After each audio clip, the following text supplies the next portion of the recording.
Graça e paz da parte do Senhor e Salvador Yeshua. Mais uma palavra de vida, mais uma palavra de exortação,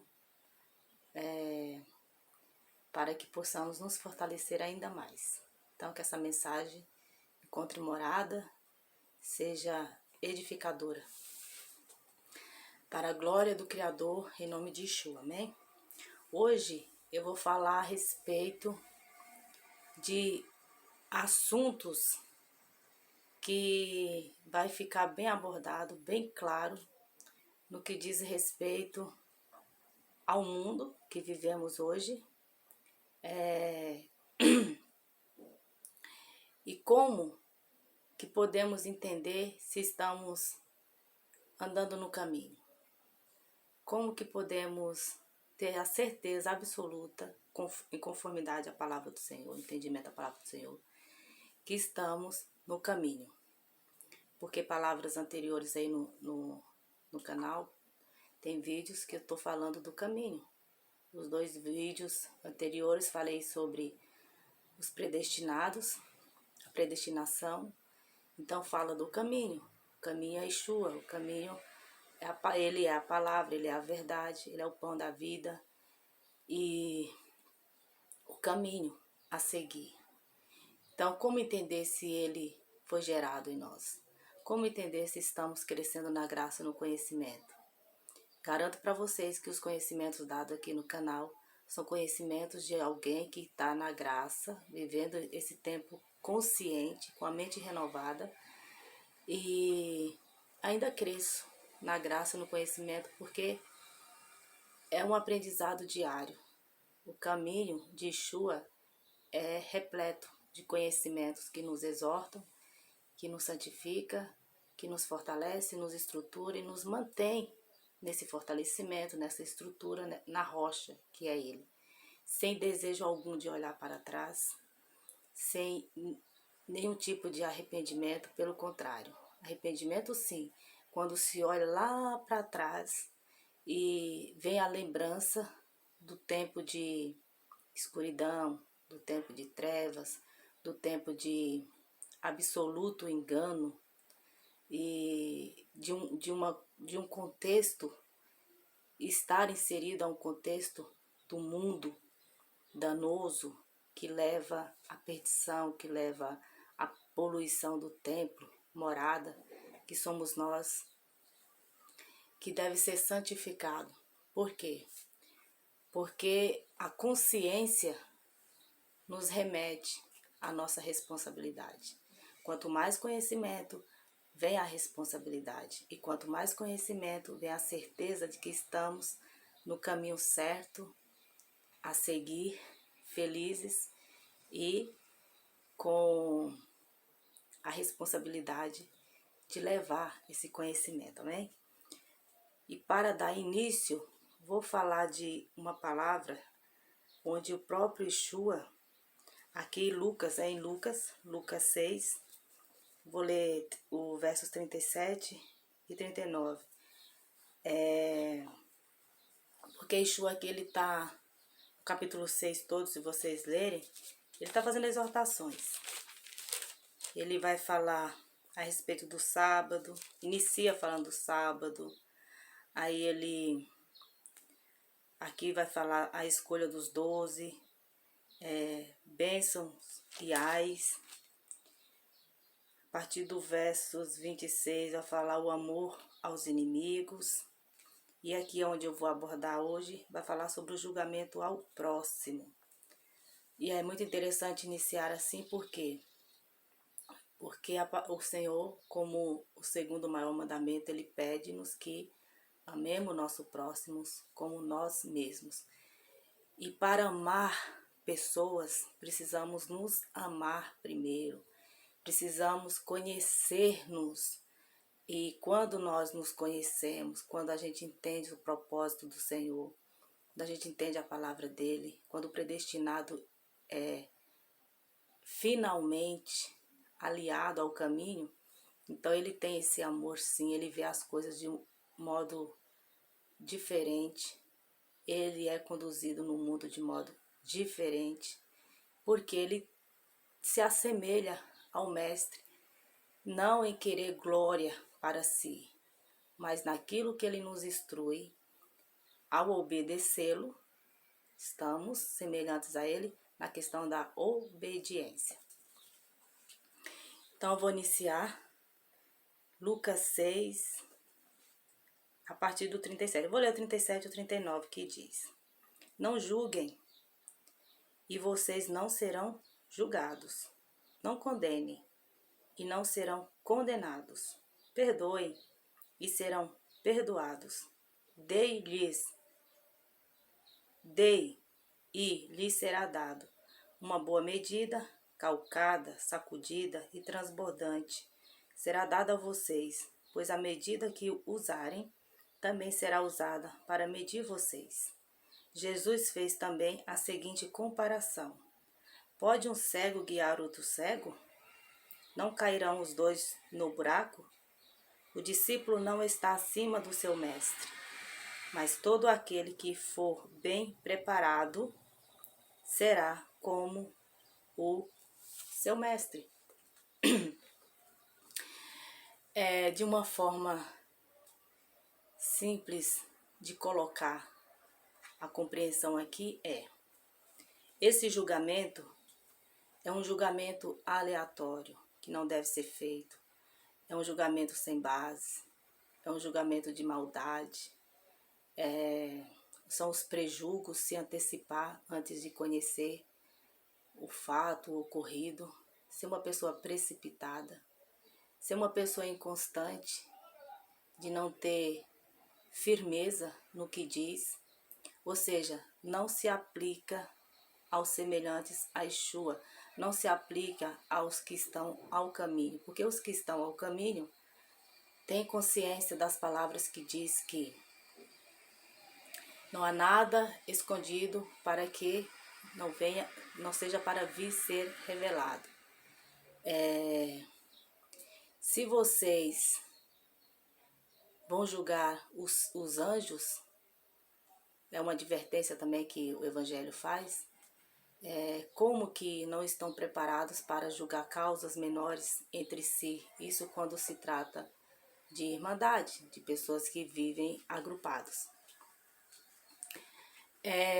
Porque quando, eu já coloquei vídeo falando a respeito disso, porque quando se é líder de um determinado grupo, a pessoa tem que ter base, tem que estar preparado, que não é o caso da maioria, para lidar com pessoas. Só que a visão é outra, a visão é lidar com os lucros que essas pessoas vai gerar. Então é um caminho totalmente contrário.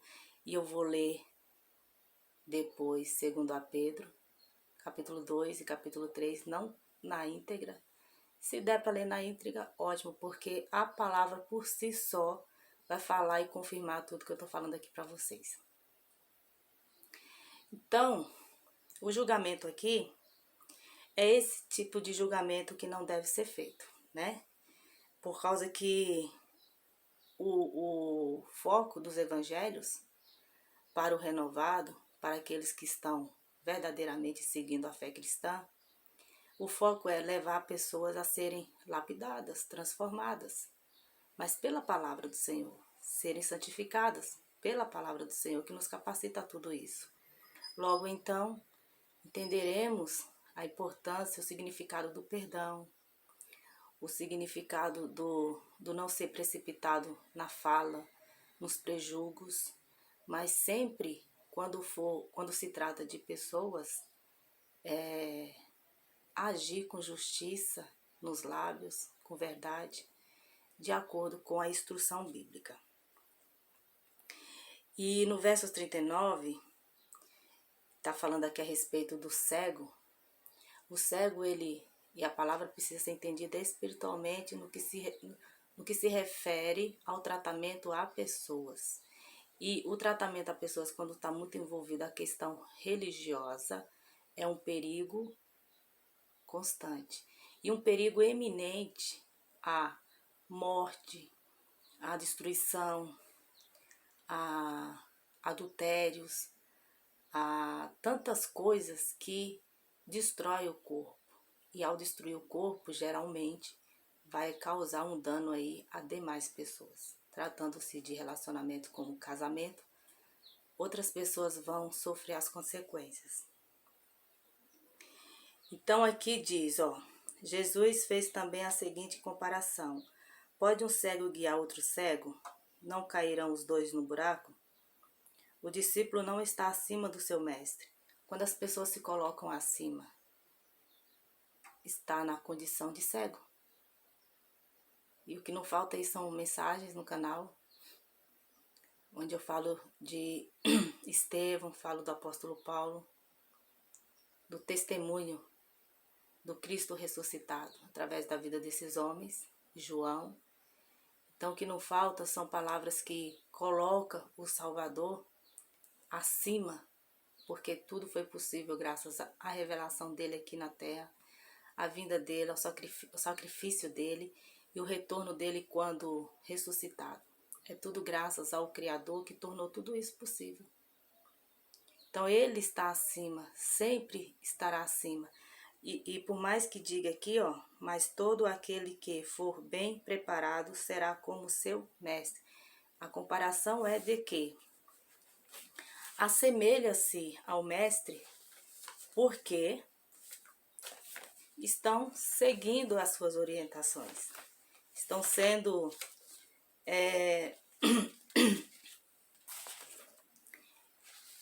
estão sendo discipulados por ele, pelo Cristo ressuscitado.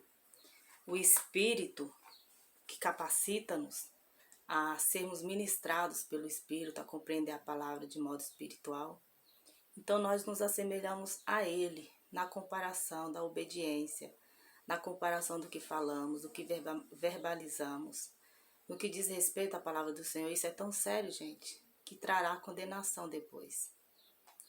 E acreditem, tudo que eu vou ler aqui já está acontecendo. Se você assiste além dos jornais abertos, dos canais abertos, você vê tantas coisas acontecendo na Terra por conta da temperatura crescente. É como se o Criador tivesse, imagina aí a temperatura subindo aos pouquinhos, bem pouquinho. Isso demonstra a misericórdia do Criador. Até quando vocês vão suportar? Porque está escrito aqui, eu vou ler daqui a pouco, que os elementos se derreterão por conta do calor. Em Apocalipse vai falar que por conta do calor escaldante, mas mesmo assim não se arrependeram. E é isso que a gente percebe o mundo aí. Altas temperaturas, e tem um porquê disso, permissão do Todo-Poderoso, mas mesmo assim as pessoas não se atentam à palavra dele, não se atentam a uma vida reta, justa, a esses que professam fé e estarem adequados a uma certa nomenclatura religiosa. Eles vivem o tempo de vida deles, mas dentre todos, se você perguntar, você domina a Bíblia, você tem conhecimento, você entende a palavra de modo espiritual, você vai se surpreender,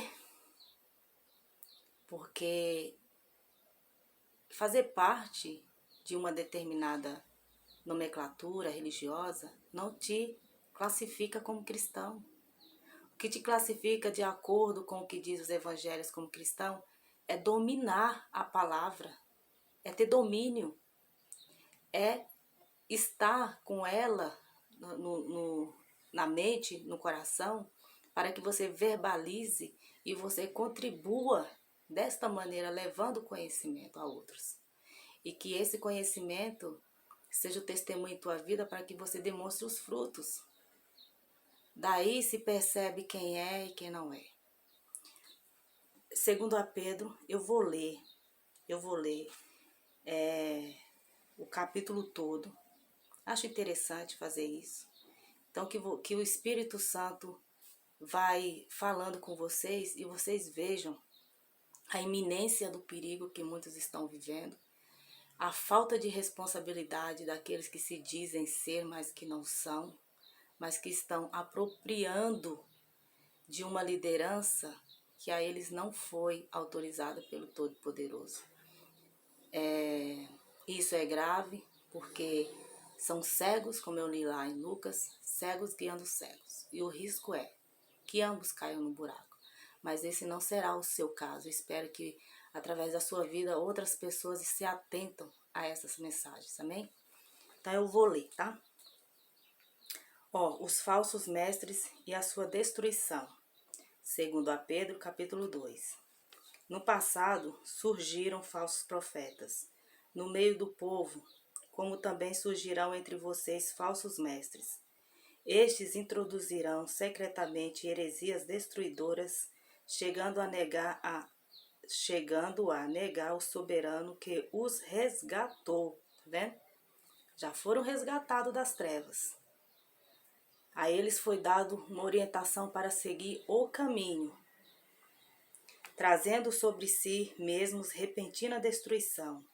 Muitos seguirão os caminhos vergonhosos desses homens e, por causa deles, será difamado o caminho da verdade.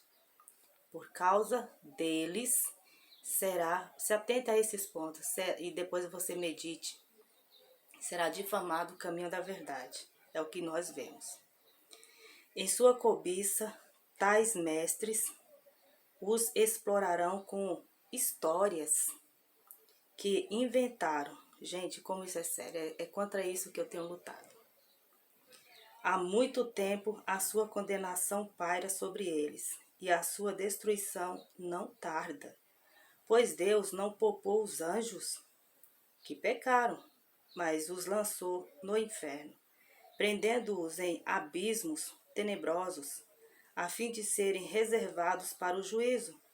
Ele não poupou o mundo antigo quando trouxe o dilúvio sobre aquele povo ímpio, mas preservou Noé, pregador da justiça, e mais 7 pessoas.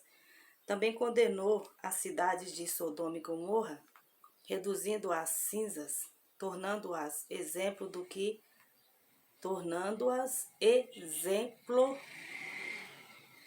acontecerá aos ímpios. Mas livrou Ló, homem justo, que se afligia com o procedimento libertino dos que não tinham princípios morais. Abre parênteses, pois vivendo entre eles todos os dias, aquele justo se atormentava em sua alma justa por causa das maldades que via e ouvia. Tá entre parênteses porque aqui ele está colocando uma compreensão dele. O restante são relatos de entendimento do que está escrito, que já havia acontecido.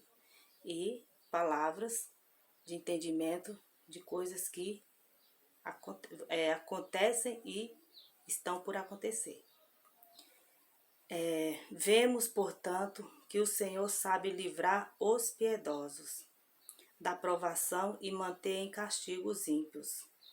Por isso, irmãos, vale muito a pena estar no caminho e crer que o Senhor nos livra da provação e manter em castigo os ímpios para o dia do juízo, especialmente os que seguem os desejos impuros da carne e despreza a autoridade.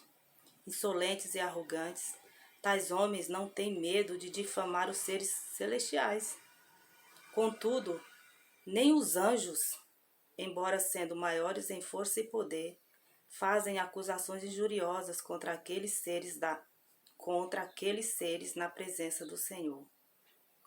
Olha aqui a diferença e o grau da maldade do homem.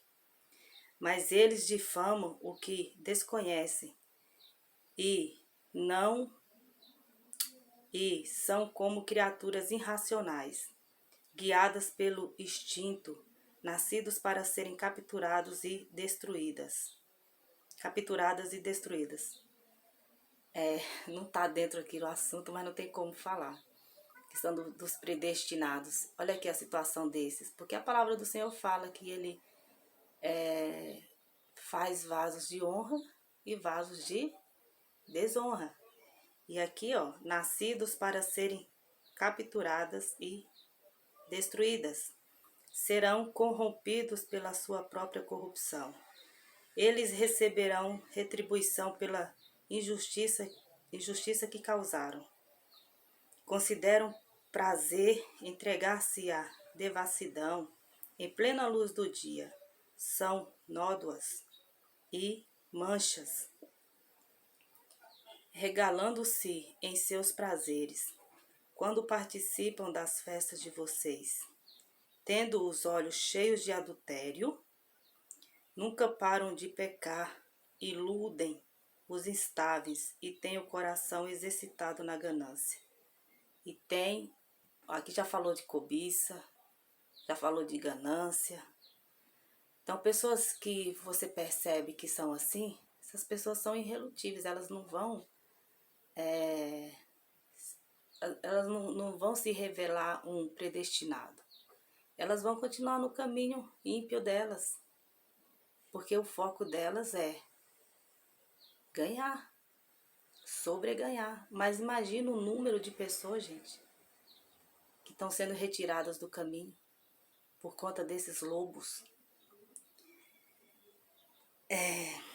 Malditos. Eles abandonaram o caminho reto e se desviaram, seguindo o caminho de Balaão, filho de Beor, que amou o salário da injustiça, mas em sua transgressão foi repreendido por uma jumenta, um animal mudo que falou com voz humana e refreou a insensatez do profeta. Esses homens são fontes sem água e névoas impelidas pela tempestade. A escuridão das trevas lhes está reservada, pois eles, com palavras de vaidosa arrogância e provocando os desejos libertinos da carne, seduzem os que estão quase conseguindo fugir daqueles que vivem no erro. Um ponto aqui.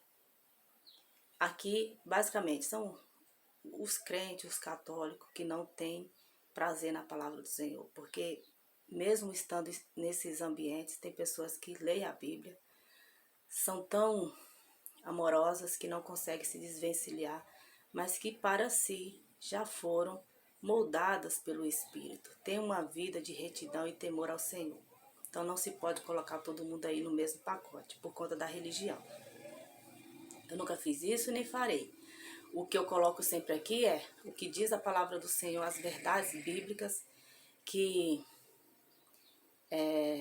destrói os conceitos de religião, que é criada pelo homem, que não liberta, que não santifica a maioria. Mas por conta do foco desses arrogantes, desses homens que são ambiciosos, muitos não são guiados para o caminho. Só que aqui, esses que são seguidos, guiados, eles já saíram do mundo, eles estão cansados, eles têm como referência algo que está levando-se a Deus, então eles vão ao encontro dessas denominações. E muitos, pelo calor, daquela coisa de serem levados pela doutrinação, eles se encaixam naquela doutrinação, nas elevações, naquela coisa de ficar rodopiando e falando em língua sem ter uma mente renovada, para seguir o que diz o apóstolo Paulo, que se fala em língua, ora bem ao Senhor. Mas as pessoas confundem isso, e isso aí está tão disseminado, nos youtubers, em tudo quanto é lugar hoje você vê isso, porque as pessoas não se controlam, né? O falar em língua, orar em língua, ora bem ao Senhor. Mas se aqueles que estão ali ouvindo não entender o que está sendo dito, está provocando confusão. Isso é muito sério, né? Mas é tudo misturado, e aí fica difícil das pessoas serem exortadas. As pessoas são exortadas com a exposição da palavra. Continuando aqui, ó. Verso 19. prometendo-lhes liberdade, eles mesmos são escravos da corrupção, pois o homem é escravo daquilo que o domina. Eles prometem liberdade porque eles prometem salvação, acreditam. Eles, não é que eles acreditam, mas eles verbalizam a palavra e colocam para os seguidores meios doutrinários que vai fazer a pessoa entender que ela está caminhando para a salvação. Mas na verdade aqui o que está falando? Que eles são escravos. Escravos do quê? Da corrupção. Que corrupção? Generalizada que está no mundo. E se alinham àqueles que podem dar a eles o que a cobiça deles deseja. Não é à toa, gente, tá aí para comprovar pessoas de liderança que vivem uma vida de luxo, né? Mas não condiz com a vida de cristão, que deve se compadecer ao próximo, que deve se dedicar a boas ações para os necessitados. Não condiz, mas estão blindados, estão muito protegidos, têm os seus horários certos para levar o culto. E o pior de tudo, tem um rebanho inteiro de gente para segui-los. Se tendo escapado das contaminações do mundo por meio do conhecimento de nosso Senhor e Salvador Jesus Cristo, encontram-se novamente nelas enredados e por elas dominadas, estão em pior estado do que no princípio.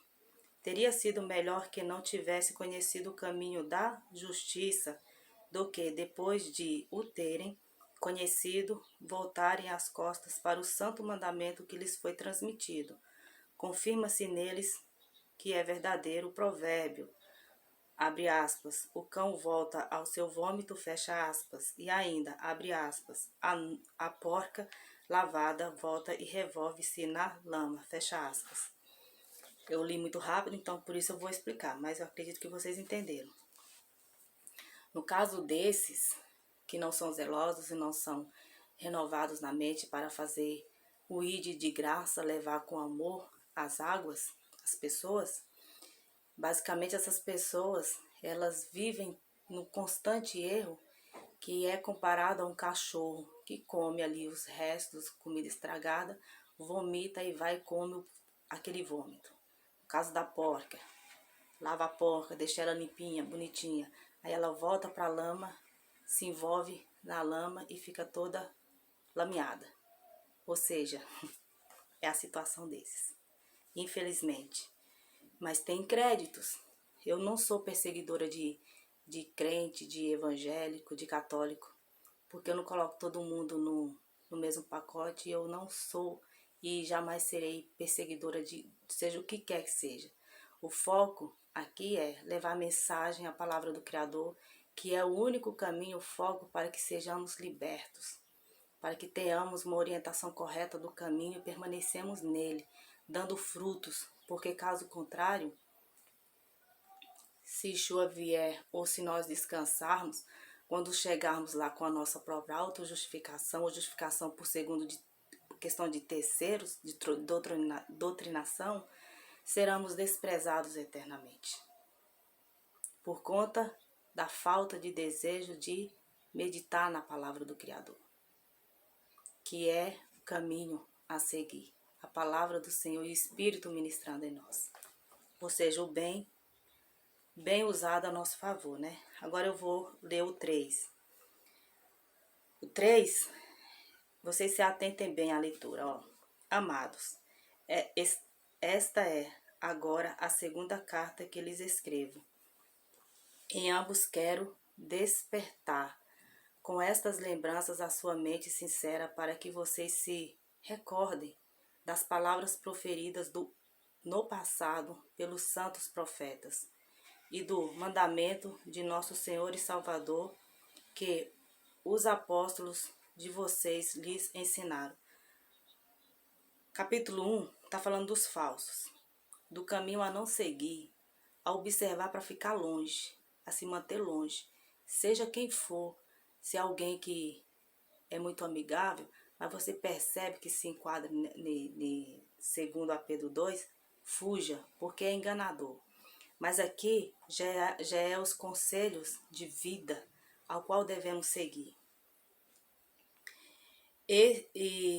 Antes de tudo, saiba que nos últimos dias surgirão escarnecedores, zombando e seguindo suas próprias paixões. Eles dirão: o que houve com a promessa da sua vinda? Desde que os antepassados morreram, tudo continua como desde o princípio da criação. Mas eles deliberadamente se esquecem de que, há muito tempo, pela palavra de Deus, existem céus e terra. Está formada da água e pela água o mundo daquele tempo foi submerso e destruído. Pela mesma palavra, os céus e a terra que agora existem estão reservados para o fogo, guardados para o dia do juízo e para a destruição dos ímpios. Não se esqueçam disto, amados. Para o Senhor, um dia é como 1000 anos, e 1000 anos como um dia. O Senhor não demora em cumprir a sua promessa, como julgam alguns. Ao contrário, Ele é paciente com vocês, não querendo que ninguém pereça, mas que todos cheguem ao arrependimento. O dia do Senhor, porém, virá como ladrão. Os céus desaparecerão com grande estrondo, os elementos serão desfeitos pelo calor, e a terra e tudo que nela há será desnudada. Visto que tudo será assim desfeito, que tipo de pessoa é necessário que vocês sejam? Vivam de maneira santa e piedosa, esperando o dia de Deus e apressando a sua vinda. Naquele dia os céus serão desfeitos pelo fogo, e os elementos se derreterão pelo calor. Todavia, de acordo com a sua promessa, esperamos novos céus e nova terra, onde habita a justiça. Vocês podem continuar lendo, que é maravilhoso. E aqui no último versículo dizem, versos 18: cresçam, porém, na graça e no conhecimento de nosso Senhor e Salvador Jesus Cristo. A Ele seja a glória, agora e para sempre. Amém. E antes que acabe o tempo aqui, eu quero indicar para vocês um filme maravilhoso, que é Centro da Terra. Não é o centro da Terra, é Centro da Terra. A capa tá assim, como se fosse larva, é azul e vermelho. Então vai ser fácil de vocês encontrarem. Tá liberado aí no YouTube. Centro da Terra. Assistam, vai ajudar. Depois de vocês verem esse vídeo aqui, tira um tempinho, assista. É 2 horas e pouco, mas é 2 horas e pouco riquíssimo, de um conhecimento maravilhoso. Vai falar do núcleo da Terra, vai dar aí vai passar aí um conhecimento da formação da Terra abaixo, como que é. Vocês vão entender que fogo é esse que está reservado. Vocês vão entender por que os elementos se desfarão. Vocês vão entender sobre campo magnético, sobre o aumento de raios, por que tantos fenômenos da natureza acontecendo, e não é por culpa do homem, não.